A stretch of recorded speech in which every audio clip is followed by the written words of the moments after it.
Good morning, Stage 3. For your spelling activity today, I've got 5, 6p. Your words are on this slide, and 5, 6p.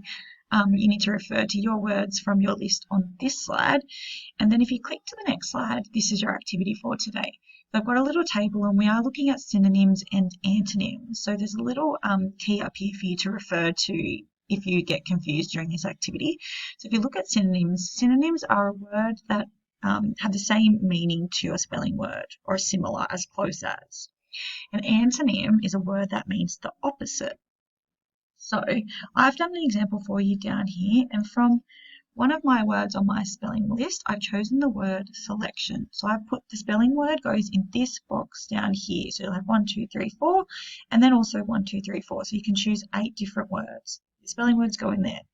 In this column down here, synonym, you will write the synonym, so a word that means similar to that word. Now you need to think about how close the meaning is to that word, and if you can replace it in a sentence and it has the same meaning, that is a synonym. If the meaning is completely lost, it's not really a synonym. There are some words which you might not be able to find a synonym for.